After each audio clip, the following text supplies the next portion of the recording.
तो आज हम बात करेंगे measures of central tendency for derived distributions. यानी अगर हमारे पास एक डेटा सेट मौजूद हो, जैसे हम बात करते हैं जी कि नंबर ऑफ चॉकलेट्स जो कि बच्चों के पास मौजूद है, यानी एक बच्चा ऐसा जिसके पास 4 चॉकलेट्स हैं, ठीक है। एक बच्चा ऐसा जिसके पास 12 हैं, या 12 वाले 2 बच्चे हैं हमारे पास, ठीक है। फिर एक बच्चा ऐसा जिसके पास 14 चॉकलेट्स हैं, 20 हैं, 22 हैं एंड 28 हैं, ठीक है, 28 हैं। बाद में हमें पता चलता जी फॉर सम रीजंस हमें पता चलता जी जो एक्चुअल चॉकलेट थी बच्चों के पास, ठीक है, वो इतनी नहीं थी, यानी उन्होंने कुछ चॉकलेट छुपा के रखी हुई थी, ठीक है, जो कि हमने काउंट नहीं की।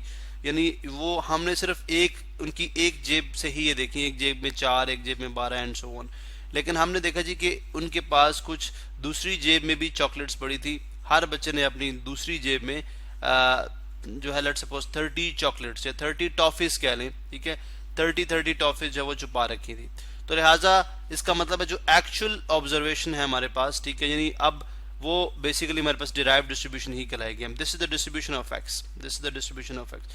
अगर हम डिराइव्ड डिस्ट्रीब्यूशन की बात करते हैं, यानी एक्स डी की डिराइव्ड डिस्ट्रीब्यूशन, ठीक है, इसका मतलब वो किसके इक्वल आ जाएगी, अगर हर एक में 30 ऐड किया जाए तो बन जाएगी 34, ये बन जाएगी 42, ये भी 42, ये 44 एंड ये 50, ये 52 एंड 58।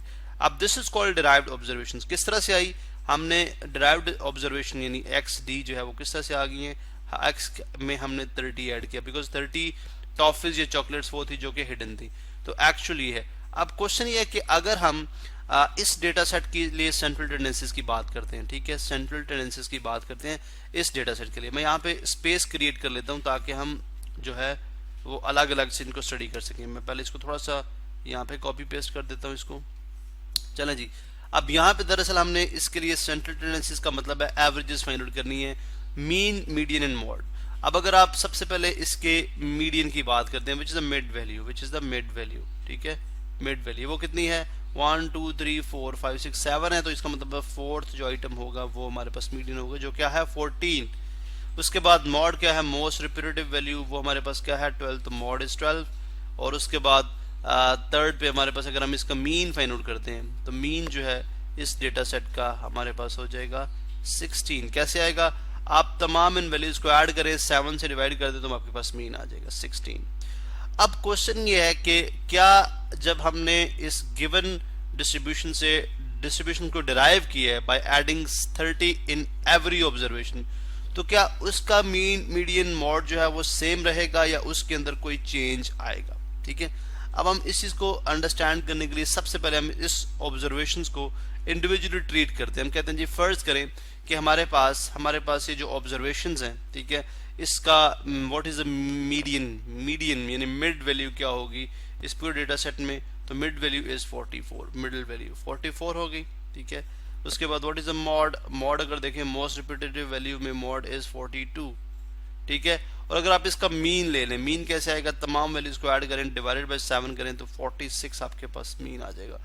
अब हमने देखा कि डिराइव्ड डिस्ट्रीब्यूशन का जो मीन है, अगर आप मीडियन जो है 14 है, जो सॉरी ओरिजिनल ऑब्जर्वेशन का मीन जो है वो 14 है और जो डिराइव्ड ऑब्जर्वेशन है वो 44 है।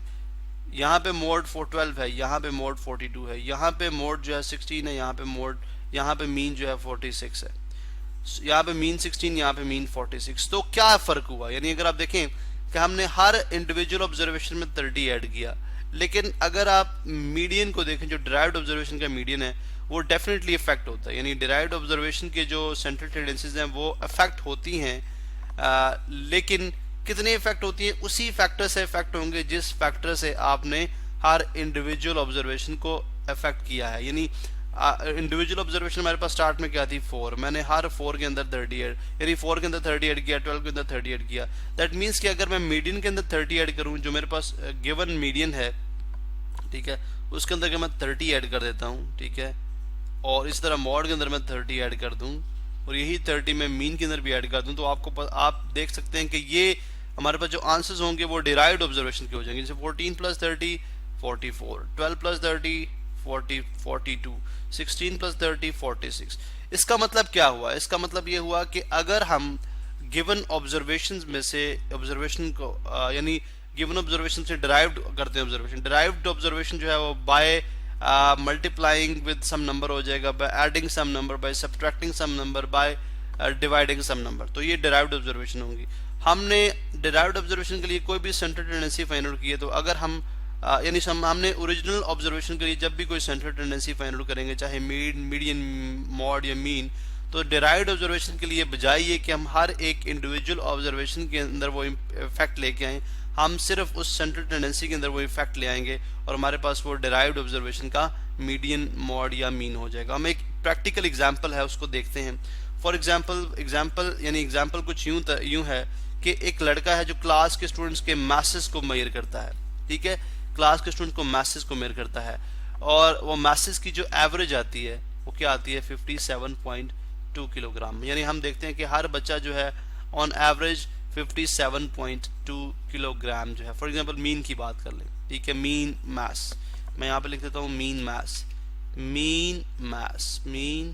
मास, वो कितना आ गया, 57.2 किलोग्राम, ठीक है।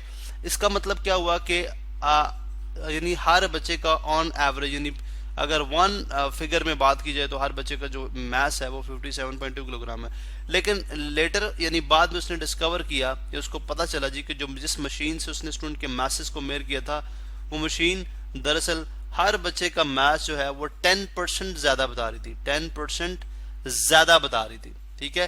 दैट मीन्स कि अगर किसी का मास जो था वो 100 किलोग्राम हो तो मशीन जो है वो 110 किलोग्राम बता रही है। अगर किसी का मास 50 किलोग्राम हो तो मशीन जो है वो 55 किलोग्राम बता रही है, 55 किलोग्राम बता रही है, एंड सो ऑन।